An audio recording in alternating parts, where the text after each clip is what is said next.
참 예수님,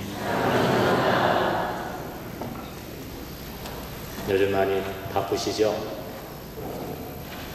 연세 드신 분들도 참 바쁘게 생활하시고, 심지어 초등학생들까지도 여러 가지로 학원 다니느라고 이것저것 하느라 많이 바쁜 생활을 이렇게 살아갑니다. 그 바쁨 속에 우리가 참 많이 지치고 또 해야 할 일이 참 많아서 그것 하나하나 이렇게 따라가고 처리하는 데만 해도 우리의 모든 시간을 우리가 이렇게 힘들게 살아가고 있는지도 모르겠습니다.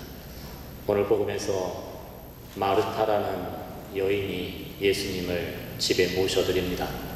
그리고 그분을 대접하기 위해 분주히 바쁘게 움직이는 가운데 예수님 발 앞에 앉아있던 동생 마리아의 모습을 이렇게 나무라며 예수님께 마리아를 보내달라고 이렇게 부탁을 드립니다.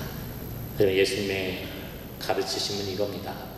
우리가 바쁘게 사는 것, 그것이 나쁜 것이라기보다도 정말 우리가 행동하고 일하는 그 모든 것의 중심이 무엇인가를 우리는 잊지 말아야 된다는 사실일 겁니다. 물론 예수님께 좋은 걸 대접해드리는 것도 중요하지만 더 중요한 건 예수님, 그분을 사랑해드리는 것이고 그분 자체라는 겁니다. 우리도 교회에서 봉사하면서 때로는 하느님의 일을 하는데 바쁘게 생활하면서 정작 중요한 하느님을 사랑하는 데는 우리가 소홀할 수도 있다는 그 말인 것 같습니다. 그리고 오늘 복음에 나오는 마르타와 마리아 이 자매의 이야기는 어떤 두 사람의 모습이기도 하지만 지금을 살아가는 우리들 속에 발견되는 우리들의 모습인 것 같습니다. 나는 마르타냐 마리아냐라고 갈라놓을 수 없는 사실인 것 같습니다. 왜냐하면 우리라는 존재는 이렇게 움직이고 일하는 행동으로 살아가지만 또한 우리들의 마음과 정신이라는 것을 가지고 살아가는 것이 우리들이라는 겁니다. 행동과 정신은 나뉘어질 수 있는 것이 아닙니다.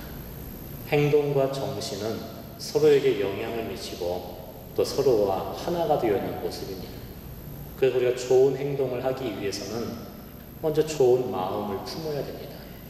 좋은 마음에서 나쁜 행동이 나올 수가 없는 것입니다. 반대로 우리가 정말 좋지 않은 마음을 먹고 좋지 않은 생각을 품고 살아간다면 우리는 좋은 행동을 할 수가 없게 되는 것입니다. 여기에 중요한 사실이 있습니다. 우리는 나에게 주어지는 많은 일들을 해내야 된다는 그 무거운 압박감으로 우리가 많은 일들을 바쁘게 살아가지만 하지만 그 행동만으로는 우리가 원하는 열매를 맺지 못할 때가 아주 많은 것 같습니다. 지금 나에게 닥친 많은 집안 일들, 가족들을 돌봐야 되는 일들, 이 세상에서 내가 살아가야 되는 그 일들만을 바라보고 살아간다면 우리 마음은 비어 있을 수밖에 없고 이 텅 빈 마음으로는 열매를 맺지 못하는 그 부분인 것 같습니다. 하지만 지금 나에게 주어진 이 시간이 힘들고 아프다 할지라도 지금 내 마음에 나를 보고 계시는 예수님, 그분을 바라보며 또 그분과 함께하는 그 마음을 먼저 먹는다면 우리는 그 마음의 힘으로 이 세상을 살아갈 힘을 얻게 되는 것이고 내게 주어진 어려운 일들까지도 우리는 극복해 나가는 열매를 맺게 되는 그 삶을 살아가게 된다는 그 부분인 것입니다. 오늘 마리아의 그 모습은 바로 우리들에게 이 신앙인이 먼저 갖춰야 될 그 덕에 대해서 우리에게 가르쳐 주는 것 같습니다. 그것은 내 마음을 주님과 함께 한다는 것, 그걸 다른 말로 표현하면 우리는 기도하며 살아가야 되는 존재들이라는 겁니다. 바빠서 기도할 시간이 없다고 이야기하는 것이 아니라 그 바쁨 속에 내가 주님을 먼저 바라보고 그분께 마음을 드리는 이 짧은 잠시의 기도를 통해 우린 이 바쁜 생활을 지치지 않고 효율적으로 또 열매를 맺는 삶을 살아가게 되는 그 밑바탕, 원동력은 우리 마음속에 갖춰야 될 기도라는 겁니다. 오늘 마리아의 모습은 기도가 무엇인가를 우리에게 가르쳐 주는 것 같습니다. 마리아의 기도는 주님의 발치에 앉아 그분의 말씀을 듣는 거였어요. 그 들음입니다. 우린 교리 시간에 기도를 하느님과의 대화라고 배웠습니다. 그래서 대화라고 하니 기도할 때 하느님께 내 마음에 있는 것을 설명해드리고 내 아픔을 말씀드리고 내가 원하는 것을 주님께 끊임없이 우리는 말씀드리는 것으로 우리는 기도를 살아가는지도 모르겠습니다. 하지만 대화의 비밀은 말을 하는 것이 아니라 듣는 겁니다. 오늘 우리 가정의 모습도 한번 생각해 보십시오. 우리 가정 안에 점점 대화가 없어집니다. 남편과 아내 사이에 점점 대화가 사라집니다. 부모와 자식 간에 대화가 없습니다. 대화가 없는 것은 우리가 아무 소리도 안 내었기 때문에 대화가 없는 게 아닌 것 같습니다. 우리 가운데 진정한 대화가 실종된 가장 큰 이유 가운데 하나는 우리는 들으려 하지 않습니다. 서로의 마음에 귀 기울이지 않습니다. 대화한다고 하면서 내 주장만 되풀이하고 내가 하고 싶은 이야기만 하고 있는 것입니다. 그래서 소리는 요란하고 무성하지만 서로의 생각과 마음에 귀 기울여 들으려 하지 않기에 우리 가정과 우리 가족들 사이에는 대화가 사라지고 없는 것 같습니다. 마리아의 기도는 먼저 예수님의 발 앞에 앉아 그분의 말씀에 귀 기울이는 그 부분이었습니다. 기도는 듣는 겁니다. 내가 주님 앞에 나아가 주님이 하시는 그 말씀에 귀 기울이는 것이고 이 힘들고 어려운 이 세상살이를 살아가야 될 우리에게 주님이 말씀하시는 그분의 음성에 귀하게 듣는 것입니다. 기도가 듣는 것이라면 우리가 하느님의 말씀에 귀 기울이고 있을 때 하느님은 뭐하고 계실까요? 그분도 여러분의 마음에 귀 기울이고 계십니다. 하느님께서 여러분의 마음을 듣고 계십니다. 내가 입을 벌리기도 전에 내 마음속에 있는 아픔을 주님께서 듣고 계시고 내가 느끼고 있는 외로움을, 이 힘듦을 주님께서 듣고 계십니다. 오늘 이 미사에 우리를 불러주신 이유는 뭐겠습니까? 이 거룩한 미사에 당신의 말씀을 주시고 잠시 후에 우리가 영하게 될 성체 성사를 통해 주님이 우리 마음에 오십니다. 주님은 우리 마음에 오셔서 무엇을 하십니까?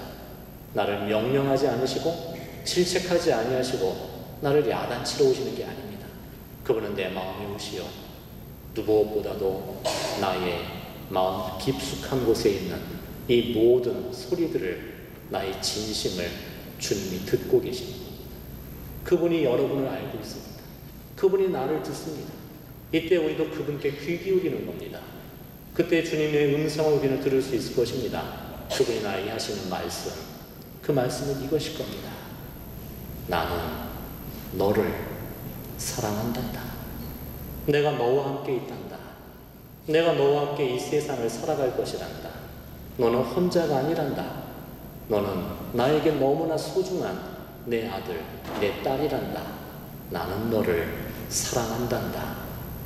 우리는 그 음성을 들을 때 우리 마음에 이 용기와 힘을 가지고 이 세상을 살아갈 새로운 힘과 용기를 가지고 우리는 이 세상을 힘있게 용감하게 열매를 맺는 삶을 살아갈 수가 있게 되는 것입니다. 오늘 주님의 그 발 앞에 앉아있는 마리아처럼 내 마음을 그분께 내어드립시다. 그리고 그분의 음성에 귀 여겨 들읍시다.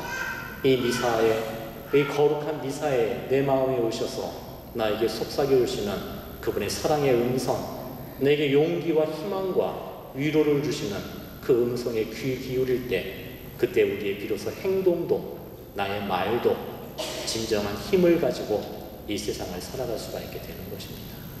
그때 내 행동과 내 마음이 분열되고 조각난 삶을 살아가는 것이 아니라 이 마음의 위로와 힘이 우리의 삶을 진정으로 풍요롭게 만들어주는 통합된 그 삶을 우리가 함께 살아갈 수 있을 것입니다.